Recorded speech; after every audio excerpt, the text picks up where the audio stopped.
ಶರಣ್ರಿಯಪ್ಪ ಎಲ್ಲರೂ ಚಲೋ ಇದ್ರಿ ಅಂತ ಭಾವಿಸ್ತೇನ್ರಿ. ಭಾನುವಾರ ಕಂಪ್ನಿ ರಜೆದಕ್ಕ 5 ಜನಕ್ಕ ಕೆಲ್ಸಕ್ಕೆ ಕೇಳಿದ್ರಿ. ಅದಕ್ಕ ಈ ಇಬ್ಳಾರ್ನ ಬಿಟ್ ಬರ್ಕಂತ ಹೇಳಿ ಹೊಂಟನ್ರಿ. ಹೊಲ ಮುಟ್ಟತ್ಲೆ ನಮ್ ನಾಗರಾಜಣ್ಣ ಇಬ್ಳಾರ್ನ ಹಚ್ಕೊಂಬರ್ತಾನೆ ಅಂತ ಹೇಳಿ ಹೋದ್ರಿ ಗಾಡಿ ತಗೊಂಡ. ಅಷ್ಟ್ರಾಗ ಹೊಲ ಸುತ್ತ ಹೊಡ್ಯಾಕಂತ ಹೇಳಿ ಹೋದ್ರಿ. ಹೊಲ ಸುತ್ತ ಹೊಡ್ಕೊಂಡ್ ಬರ್ತಲೆ 5 ಜನನು ಬಂದು ಹುಲ್ ಕೇಳಕ್ ಸ್ಟಾರ್ಟ್ ಮಾಡಿದ್ರಿ. ಹುಲ್ಲು ಎರ್ರ ಬೆರಿ ಬೆಳೆದತ್ರಿ ಅಡಿಕೆ ಗಿಡ ಸುತ್ತಲು. ಅದನ್ನ ಕೇಳಕ್ ಹೇಳಿದ್ರಿ ಅವ್ರಿಗೆ. ಕೇಳಕ್ ಸ್ಟಾರ್ಟ್ ಮಾಡ್ಯಾರಿ. ಹಂಗ 1 ಗಂಟೆ ಟೈಮ್ ಆಗಿತ್ ನೋಡ್ರಿ.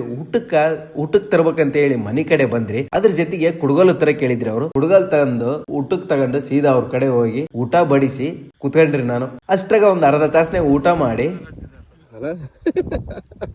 ಮತ್ತ ಹುಲ್ ಕೊಯ್ಯಕ್ ಸ್ಟಾರ್ಟ್ ಮಾಡಿದ್ರಿ. ಹುಲ್ ಕೊಯ್ಯಬೇಕಾರ ಅಲ್ಲಿ ನವಿಲಿನ ತತ್ತಿ ನೋಡ್ಯಾರ್ರಿ. ನವಿಲು 3 ತತ್ತಿ ಇಟ್ಟೋಗಿತ್ತಂತ್ರಿ. ಅದನ್ನ ನನಗ್ ತೋರ್ಸಕತ್ತದ್ರಿ. ಇವು ನವಿಲಿನ ತತ್ತಿ ಅಂತ ಹೇಳಿ ಆರಾಮ್ ಕಂಡಿಡಿದ್ರಿ. ಯಾಕಪ್ಪ ಅಂತಂದ್ರ ನವಿಲಿನ ತತ್ತಿ ಏನೋ ದೊಡ್ಡ ಇರ್ತಾವಂತ್ರಿ. ಇವ್ ನೋಡ್ರಿ ಹೆಂಗ್ ಅದಾವ ಅಂತ ಹೇಳಿ ಕಮೆಂಟ್ ಬಾಕ್ಸ್ ಅಲ್ಲಿ ನಿಮ್ ಅನಿಸಿಕೆ ತಿಳಿಸ್ರಿ. ಇದ್ರ ಕಂಪ್ಲೀಟ್ ವಿಡಿಯೋ ನಾನು ಯೂಟ್ಯೂಬ್ ಚಾನಲ್ ಹಾಕಿರ್ತೇನ್ರಿ, ನೀವ ನೋಡ್ರಿ. ಕರೆಕ್ಟ್ ಆಗಿ 2 ಗಂಟೆ ಟೈಮ್ ಆಗಿತ್ತು ನೋಡ್ರಿ. ಅವ್ರದ್ದು ಕೆಲ್ಸ ಮುಗೀತು, ಸೀದಾ ಮನಿ ಕಡೆ ಬಂದ್ರು. ನಮ್ಮ ಊರ್ ಕಡೆ ಹೆಂಗಪ್ಪ ನಿಯಮ ಅಂತಂದ್ರ ಅವ್ರ ಕೆಲ್ಸ ಮುಗಿಯತ್ಲೆ ಅವ್ರಿಗೆ ಪೇಮೆಂಟ್ ಕೊಡ್ಬೇಕ್ರಿ. ಹಂಗ ಈ ವಾರದ ಪೇಮೆಂಟ್ ಅವ್ರಿಗೆ 5,400 ಆಗಿತ್ರಿ ಪೇಮೆಂಟ್.